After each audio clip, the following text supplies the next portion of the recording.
The new transfer student from a poor background suspected my relationship with my childhood friend, so to clarify our connection, he slapped me twice in public.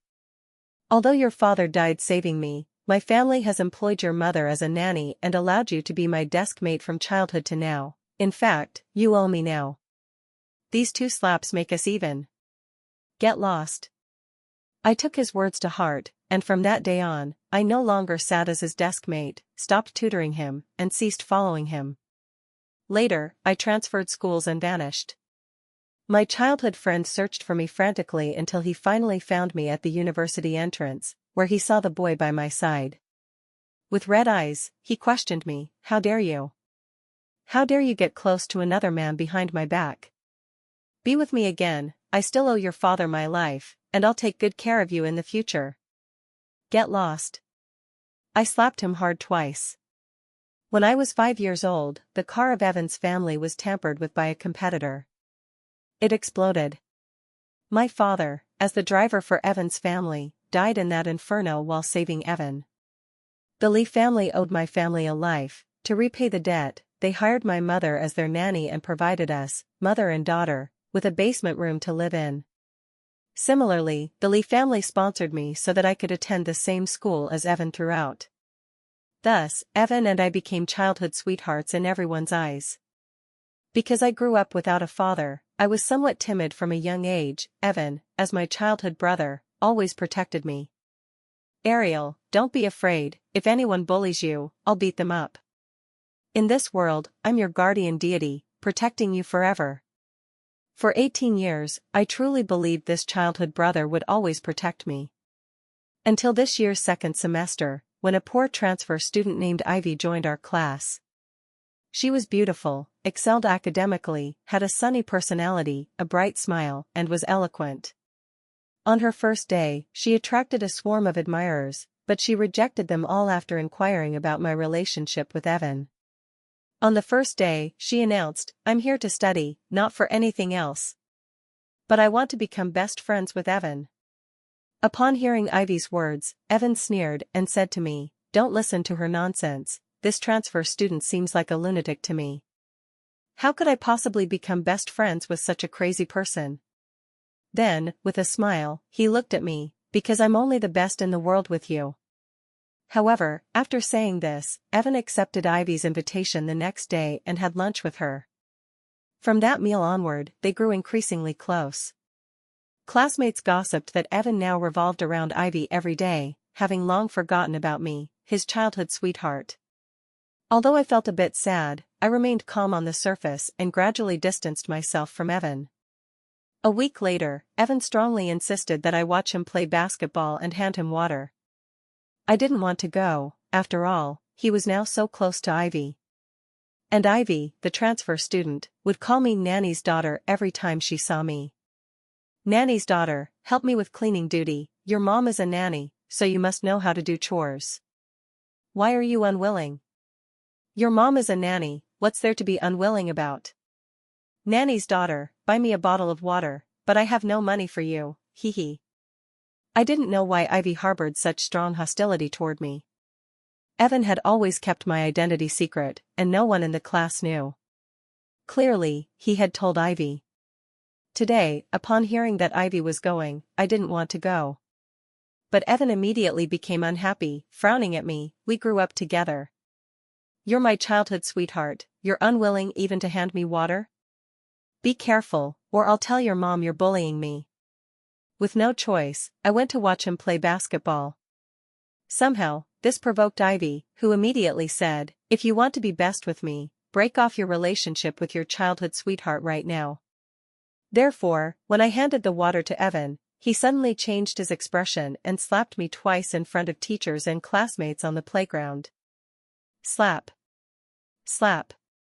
The 2 slaps were exceptionally crisp, and I was knocked to the ground. "Ariel, although your father died saving me, our family has let your mother work as our nanny, allowed you to attend school with me, and be my desk mate. In fact, you owe me now. These 2 slaps make us even. Get far away from me in the future, I don't want Ivy to misunderstand our relationship." Evan had learned Taekwondo since childhood, and these 2 slaps were with full force. My face immediately burned with pain, and blood seeped from the corner of my mouth. Surrounding us were classmates' exclamations. "Oh my God, how could Evan hit Ariel? Aren't they childhood sweethearts? He used to protect Ariel so much, how did he suddenly turn against her? What else could it be?" Ariel is shameless. Knowing the relationship between Ivy and Evan, she still shamelessly went up to hand him water. Isn't that despicable? That was too harsh. Those two slaps swelled Ariel's face.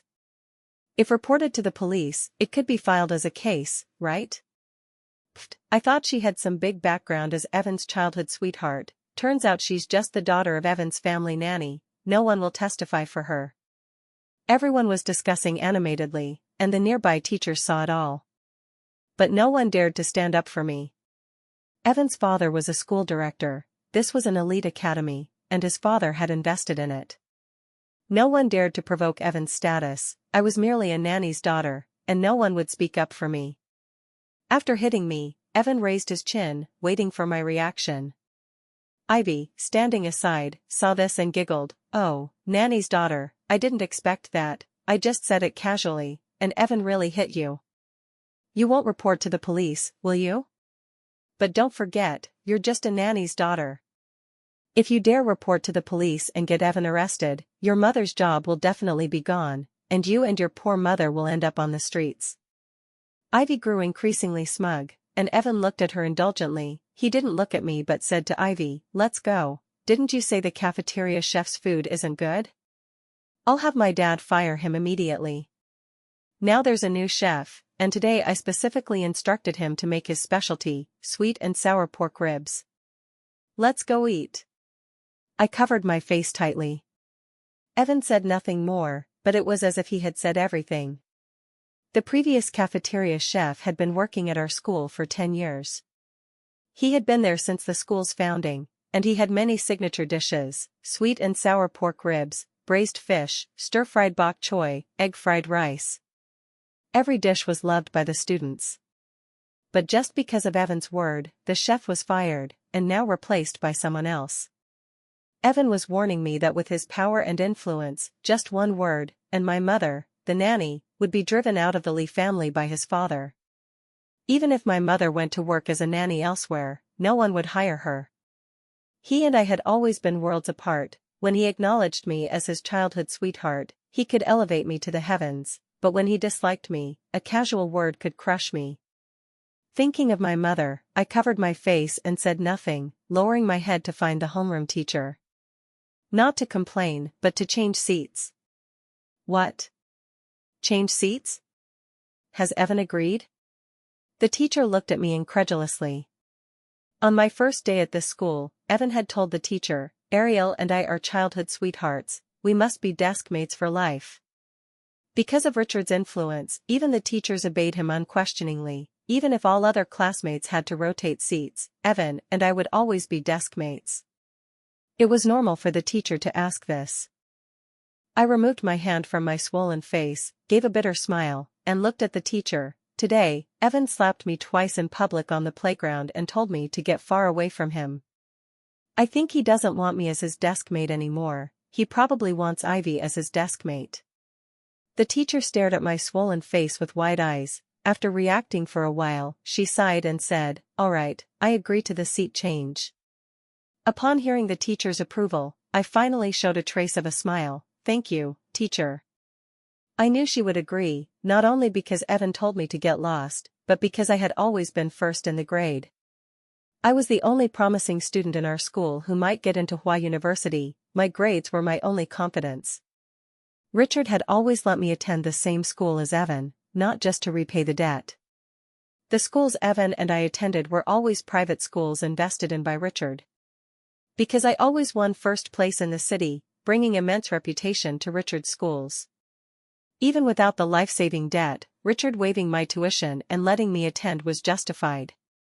If I get into Hua University in this college entrance exam, I would be the first from our high school to do so.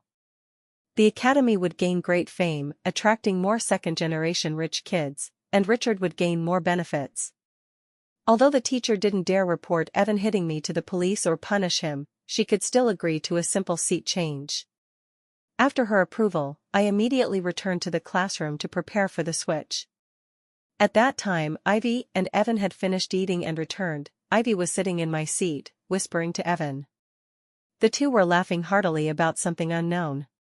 Seeing me approach, Evan immediately frowned. Ivy and I need to talk, you go sit in her seat first.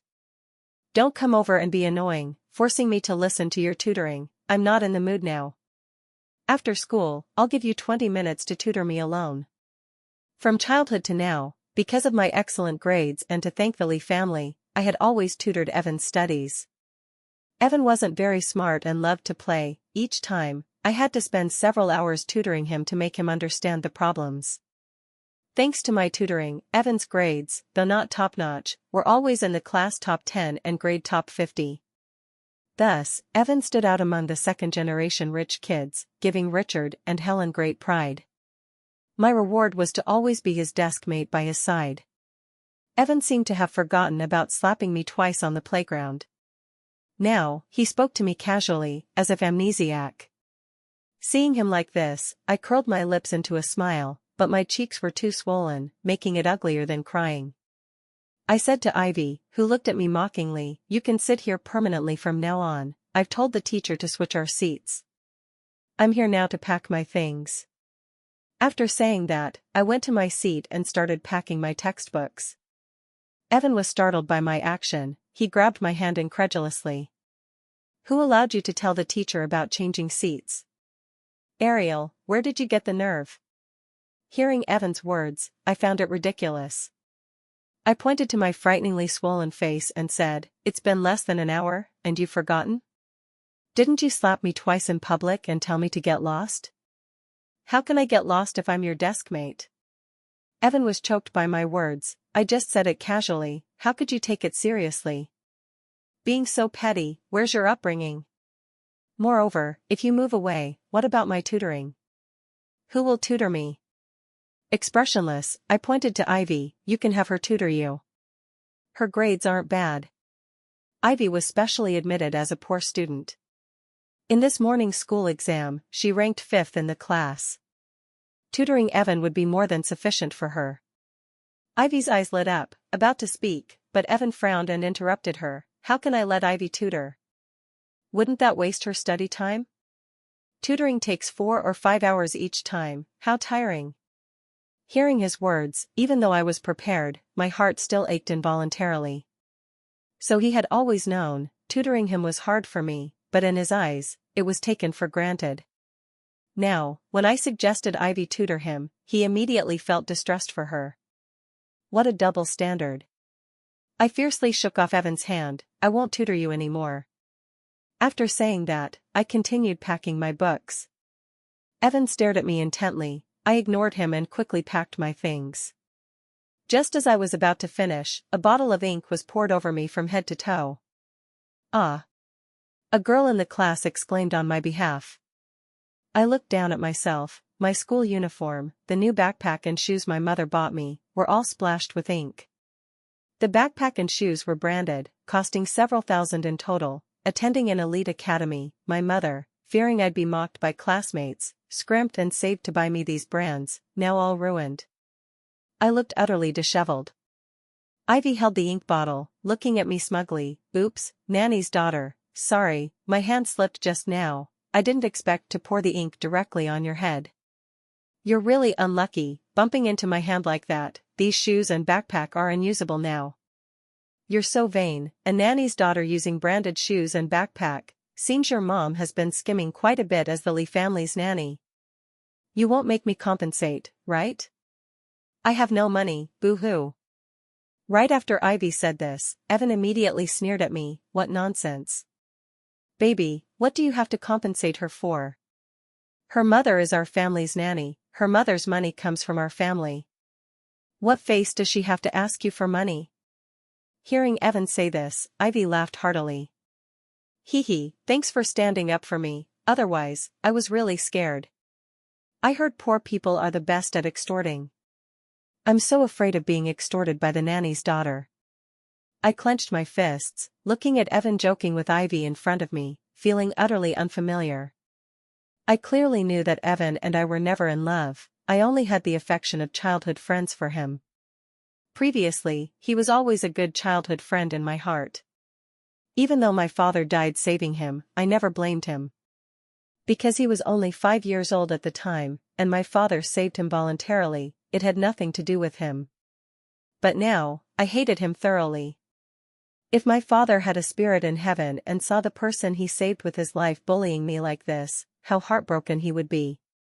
But thinking of my mother, I could only endure it forcibly. I looked at the last notebook in my hand, which was now covered in ink because I hadn't had time to put it in the bag. This was the study notes I wrote for Evan. I stayed up 7 nights to organize them, now completely useless. I threw the notebook into the trash without hesitation. At that moment, my last bit of affection for Evan vanished completely. I went to Ivy's seat. Her original deskmate was the second in our class, a girl. The girl wasn't talkative but kind. Seeing me in such a mess, she gave me her spare school uniform. This was the first kindness I felt today. I gratefully said to her, "Thank you." Then, I shared the beef jerky my mother packed for me, originally meant to share with Evan, with her. We both smiled and chewed together. It seemed that with the chewing, much of my pent-up frustration from the whole day dissipated. After eating the beef jerky, I competed with my new desk mate in doing math papers. The entire afternoon, I was immersed in the ocean of knowledge. Days without tutoring others, just doing papers, were truly joyful.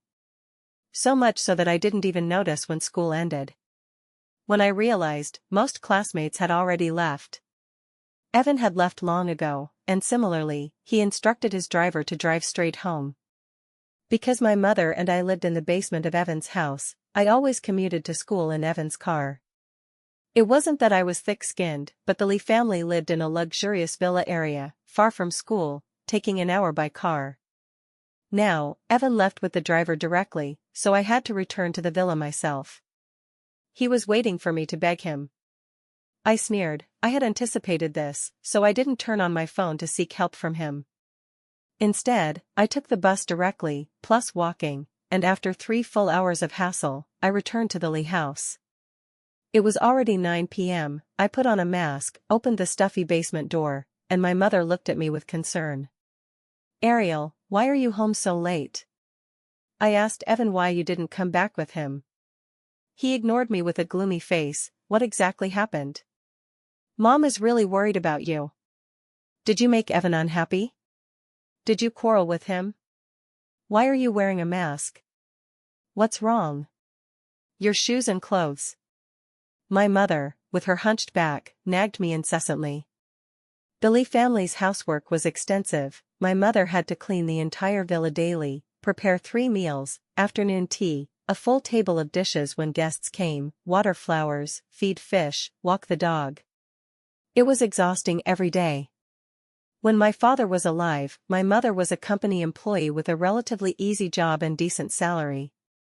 After my father's death, perhaps to repay the debt, Richard insisted my mother quit her job to become their nanny.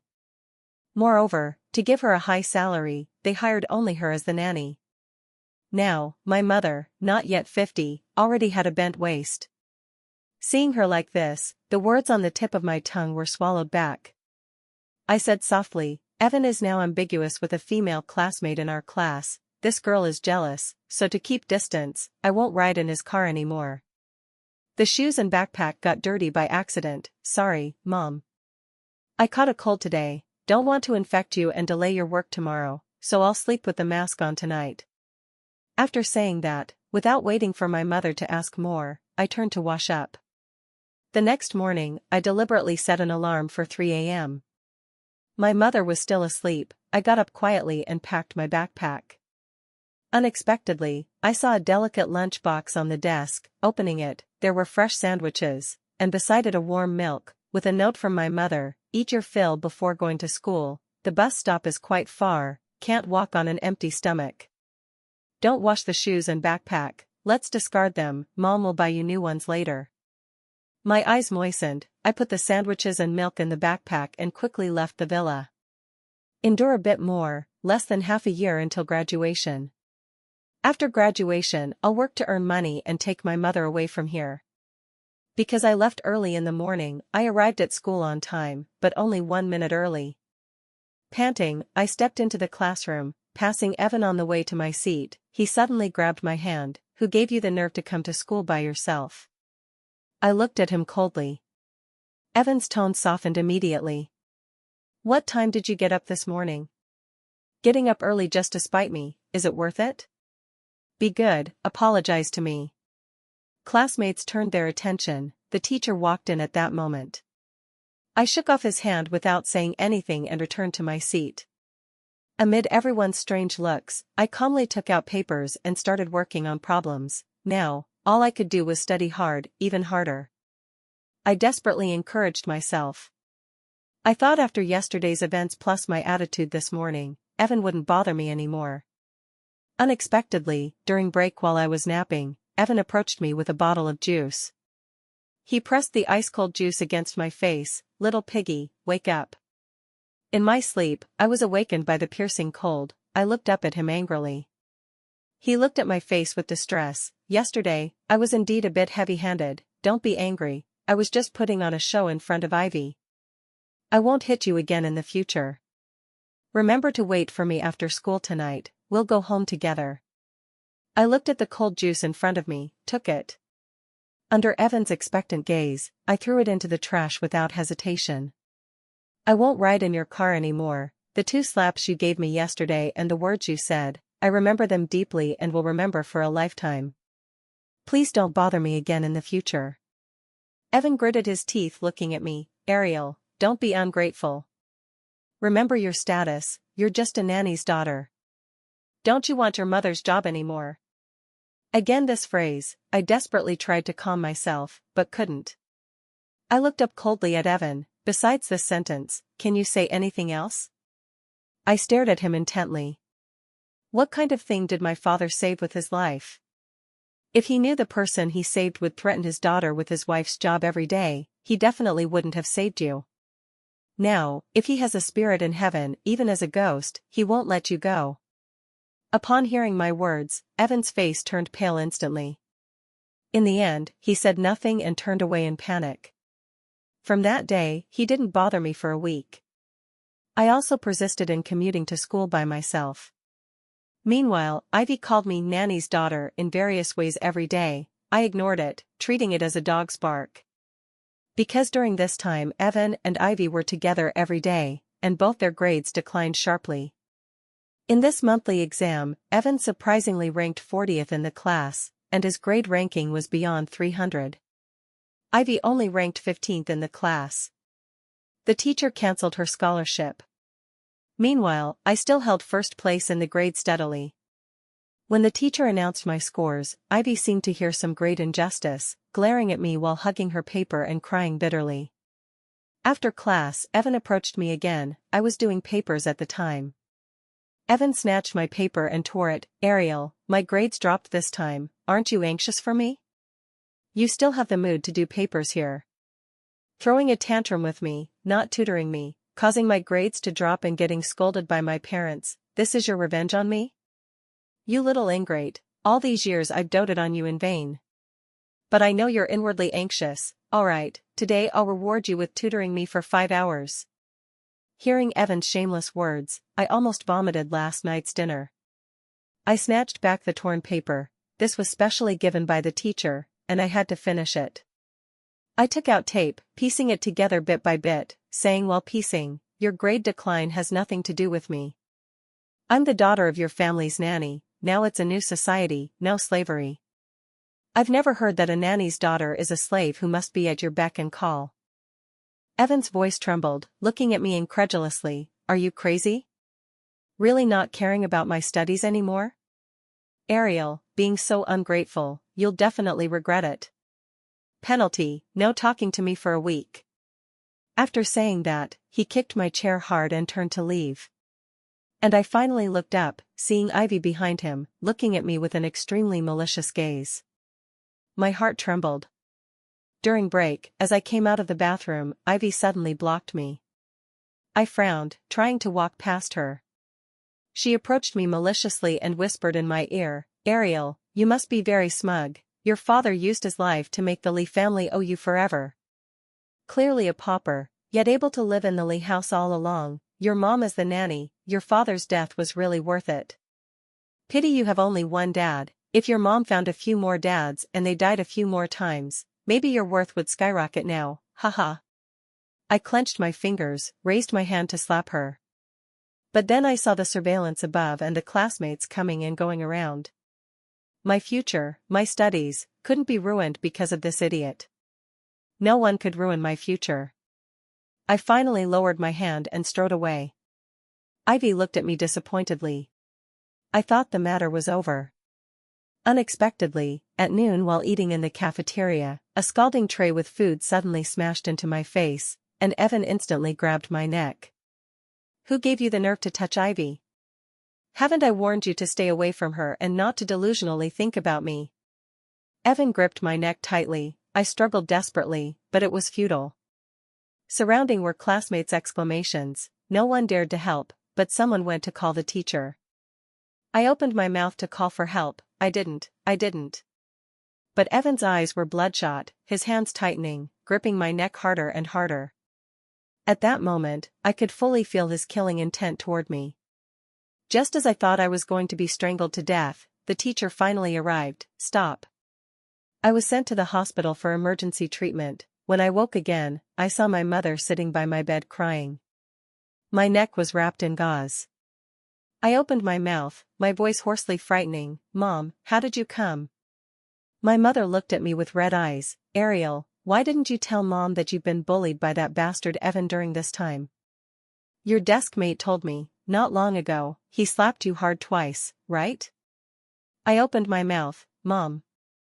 Don't worry, Mom has already called the police. What he did today is attempted murder. Mom won't let him go. My eyes widened. Mom, you called the police. The Lee family will fire you, your job. My mother hugged me and cried. Mom's job is nowhere as important as my daughter's life. At that moment, Richard and Helen arrived with Evan. My mother frowned, turned to them, and said in a very bad tone, "What are you doing here? My daughter doesn't want to see you, get out." Hearing my mother say this, Helen raised her chin haughtily. Grace, watch your tone, don't forget your status, you're just our Lee family's nanny. You think I want to see your daughter? It's only because you actually called the police. My son only joked with her because your daughter bullied his desk mate. How ungrateful of you to dare call the police. Don't you want your job anymore? Richard stared at my mother with imposing authority. Grace, considering your husband saved my son, our Lee family has been charitable to you, letting you be our nanny. You've developed ambitions, calling the police over a trivial matter. Your daughter is just like you, an ungrateful wretch. Bullying classmates at school, my son couldn't stand it and gave her a lesson. What's wrong with that? Hearing the couple's words, my mother picked up the vase on the table and smashed it hard at them. Shut up. Richard and Helen were startled. My mother stared intently at Evan. Evan, did you personally see my daughter bully your new desk mate? Do you have evidence? If you do, you can call the police right now. I don't mind letting the police judge my daughter. Evan didn't expect my mother to turn the spearhead to him. He was startled, then frowned at my mother. My desk mate wouldn't lie, she's the kindest girl in the world. It was Ariel who bullied her, pushing her without surveillance, and now her ankle is sprained. My mother sneered, so you have no evidence. You're bullying my daughter baselessly just on your desk mate's word. But I have evidence. In front of teachers and classmates, you openly strangled my daughter's neck in the cafeteria, and her face was scalded by hot food. You wait for the police to judge you. Helen shrieked shrilly. Grace, didn't you hear my warning just now? Don't you want your job? My mother turned and roared at Helen. To hell with the job, I quit right now. You think your damn nanny job is some precious thing? Making me do 3 people's work alone, paying 1 salary, and noisily claiming its repayment. Pfft. You vicious woman, who bore a vicious son. My husband was truly blind. Why save this ungrateful wolf? He should have died in that explosion. Then my daughter would have a father, and I wouldn't be bullied by your family, dragged to your house as a slave under the guise of repayment. Helen was startled by my mother, angrily rolling her eyes. Richard blocked in front of Helen. glaring viciously at my mother. "Grace, watch your tone. I won't stop you from quitting, but don't forget that school is my investment. If I say there's surveillance, there is. If I say no, there isn't. Believe it or not, no one will dare testify for your daughter." My mother sneered at Richard. "Richard, you haven't forgotten, have you? Back then, my husband saving your son made social news. The heat was very high. I've just contacted the media. If I come out now saying my husband sacrificed his life to save the Lee family's young master, who now bullies my daughter, what will the media think? What will the public think? Can you suppress it? Don't talk about repayment. My husband died for your son, you didn't even give compensation, dragged me to your house as nanny, without social insurance.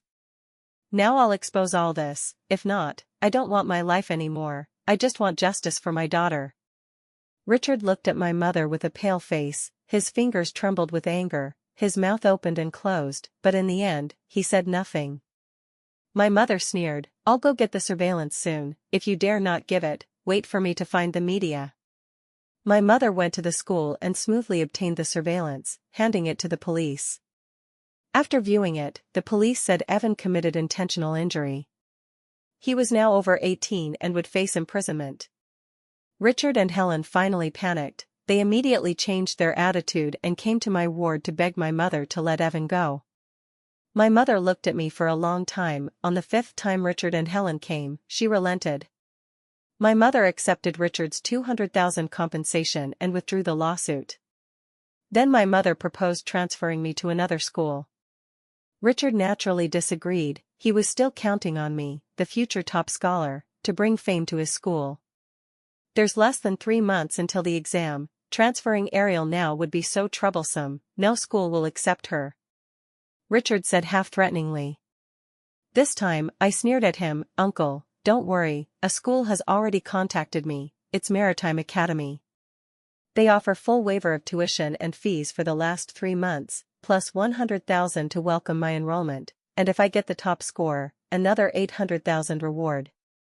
Maritime Academy is the nation's top elite academy, far superior to the one Richard invested in."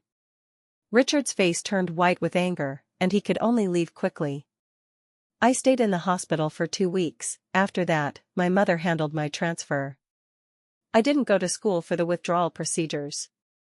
I heard that on the day my mother went to handle the withdrawal, Evan approached her to ask about my whereabouts. My mother, holding my things, hatefully told him to get lost. Ivy stepped forward. "You're just a nanny, where do you get the nerve to boss the young master around? Kneel and apologize immediately." My mother originally didn't want to entangle with Ivy. Hearing her words, this time my mother poured a bottle of ink over her from head to toe. "It was you who splashed ink on my daughter before, right? Little girl, so young yet with such a venomous and wicked mouth? I've quit now, not anyone's nanny, and you underestimate me too much. After years as a nanny, I have some connections. By the way," I inquired, "you seem to be just a poor student. Your dad is a gambler, your mom works at a nightclub. If ranking by parents' jobs, at least my nanny earnings are clean and honest. Being poor isn't scary, what's scary is a poor heart, being both poor and filthy." My mother roared at Ivy. All classmates heard. Ivy's face turned white with fear, and I heard she fainted on the spot. After my mother handled the transfer, we mother and daughter immediately went to High City to Maritime Academy. From then on, I completely left rotten people like Evan and Ivy. Maritime Academy, though an elite academy with students who were all second-generation rich, these rich kids were humble and polite. I, as a transfer student admitted on grades, was very popular. Everyone was very polite to me. Classmates didn't slack off because they were rich kids. Instead, with 3 months left until life's most important exam, everyone buried themselves in studying. There was none of the young master and miss attitudes from my previous school, no so-called bullying, only studying. In such an atmosphere, I was more diligent than before. Every day, I studied until blackout. Each mock exam was steadier, always first in the grade. My new deskmate was a boy named Lucas, a silly rich kid with lots of money. Every word he said to me involved giving me money. "Deskmate, lend me your notes for a week, I'll give you $10,000 as effort fee." Deskmate, tutor me, per hour, I'll give you the highest market price, 5,000. Deskmate, this beef jerky is tasty, share half with me, I'll transfer you 1,000. Deskmate. Compared to Evan's stinginess, Lucas truly fit the rich kid image. Although the exam was imminent, for money, I was willing to spend some time and energy on him. The day before graduation, I checked the transfer records from Lucas. I had earned a full 200,000 from him. I was very satisfied. Therefore, when he asked if we could continue being good friends if we got into universities in the same city, I answered without hesitation, of course. In a blink, it was time for life's most important exam. Having put in 3 full years of hard work, I poured all my efforts into this exam. Fortunately, in this exam, I wrote as if divinely inspired. After finishing all subjects, unlike others, I wasn't extremely nervous about my scores. Instead, I felt relaxed. As expected, on the day scores came out, mine were shielded. I ranked first in the province. Then, Hua University and Qing University both called me. I ultimately chose Hua University. The academy also fulfilled its promise and gave me the scholarship. When the principal gave me the scholarship, his face was flushed with excitement. Ariel, choosing our school in the last 3 months is our great honor. Because of you, the top scholar, our school has gained huge fame this year. Thank you so much. Now, with this scholarship, plus the money from Lucas, and the previous compensation, my mother and I's finances improved greatly. My mother also found a very good job, still as a live-in nanny, but this household paid 20,000 per month and provided social insurance. We mother and daughter were very satisfied with our current life. My life here was smooth sailing, but I heard that Evan and Ivy's side was the complete opposite. Ivy and Evan both failed to get into university. Ivy's grades, if nothing went wrong, could have gotten her into a good first-tier university, but she put all her mind elsewhere. Later, my mother exposed her background. I heard she then put all her efforts on Evan, determined to change her fate by marriage. Thus, in the last 3 months, she didn't study at all. Even with a good foundation, she only got a very ordinary score, only enough for a junior college. Junior college tuition is high. Ivy's parents wouldn't let her attend. I heard she cried begging Evan, but he was ruthless, not only ignoring her but blacklisting all her contacts. Later, I heard her parents dragged her back home to marry her off. Meanwhile, without my tutoring, Evan mingled with Ivy every day. After I left, I heard he flirted with Ivy while desperately inquiring about my whereabouts. His grades declined terribly, finally scoring only 311. When Richard learned this, he was so angry his heart disease almost flared up. Richard had long boasted that his son wasn't a useless rich kid but one who could get into a prestigious university. At every dinner party, he boasted nonstop. Now with Evan's score, Richard's friends mocked him privately every day. Richard felt extremely humiliated, and because of losing me, the top scholar, his previous elite academy had recruitment difficulties. So humiliated, Richard announced the identity of his illegitimate son. Turns out Richard had cheated long ago. The illegitimate son was about Evan's age. Originally, with Evan's good grades, Richard didn't plan to reveal the illegitimate son. Now, with Evan so useless, the illegitimate son was said to study well. Thus, Richard prepared to abandon Evan. I heard upon learning this, Helen went mad with anger and ended up in ICU. Evan's worldview collapsed. He had a big fight with Richard, and in the end, father and son even came to blows. He actually hit his biological father. Because of such unfilial behavior, Richard, who originally planned to send him abroad for further studies, now completely abandoned him, leaving him to fend for himself. I heard Evan didn't retake the exam. Now he clamored every day to find me. Does anyone know where Ariel is now? I want to see her, apologize to her. Now I know who is the most important in my heart. I've never liked Ivy, the one I've liked from beginning to end is only her. Hearing this news, I was disgusted by him again. Later, I attended Hua University. Classmates and teachers were very friendly to me. I made many new friends here. The only surprise was seeing Lucas. Lucas looked at me grinning. Deskmate, really thank you. Even as a sports specialty student, my scores weren't enough for here. Thanks to your notes and tutoring, now I can get into Hua University. Hee, as you said, we'll still be good friends in the future. But good friends can become another kind of friends, like boyfriend and girlfriend. I like you, Ariel. Now in university, I can confess to you freely. You don't need to answer urgently, I can pursue you slowly, and you can think about your answer slowly. I opened my mouth to say something. Lucas transferred me 52,000, noted as voluntary gift. In the future, every time I confess, I'll transfer 52,000, if you become my girlfriend, I'll transfer even more. After saying that, his face reddened. A 1.95 m tall guy acted like a child, covering his face and running away quickly. Looking at his back, then at the transfer on my phone, I felt my heartbeat skip a beat. Why did I feel a trace of sweetness in my heart? Was I corrupted by money? Am I such a vulgar person? Well, yes, I am. From that day, Lucas pursued me for 3 full months. And I, as he wished, considered slowly. Just as I was indecisive, looking at the transfers and preparing to agree, Evan appeared. Evan, somehow learning my whereabouts. After my advanced math class, he blocked me at my dorm entrance. Seeing me, his eyes lit up. Ariel, you're really here. Do you know how hard I've searched for you during this time? He grabbed my arm, his eyes even teary. I owe you an apology, previously I misunderstood you. Later, I recovered the surveillance. Turns out Ivy was lying all along. She framed you, you never pushed her. I've completely cut ties with Ivy, now I just want to be with you.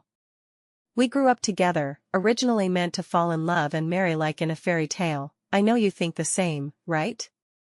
Looking at Evan's appearance, I almost vomited the breakfast I just ate. Recently, I've been practicing Taekwondo hard, my strength increased. This time, without much effort, I broke free from his arm. Let go, Evan. Who gave you the courage to think that after disgusting me so much before, I'd reconcile with you? Moreover, I think you've misunderstood all along. I've never liked you romantically. Any affection I had was just the friendship of childhood sweethearts. Later, when you had Ivy, it made me clearer that even that bit of affection dissipated with the wind. Impossible, you can't think that. You must like me. He was about to say something else when Lucas suddenly appeared, holding a huge bouquet of roses. Spotting Evan, Lucas tossed the flowers aside and rushed over, shoving him hard. Who the hell are you? How dare you lay a hand on my girlfriend? Evan looked at Lucas incredulously, then at me. I glanced at Lucas, he seemed very nervous, his palms sweating as he gripped my hand tightly. I didn't break free nor expose him. I looked coldly at Evan. You see, now I have a boyfriend, please stay away from me. Evan's gaze at me suddenly became more manic. He roared at me, Ariel, who gave you the nerve to find a boyfriend? You're mine, how can you betray me? Then, as if thinking of something, he looked at me sincerely. Right, did you forget? Your dad died saving me, I still owe you a life. In the future, I'll repay you with the rest of my life. When you're 20, we'll marry. He was better not mentioning my dad. Once mentioned, a fire surged in me instantly.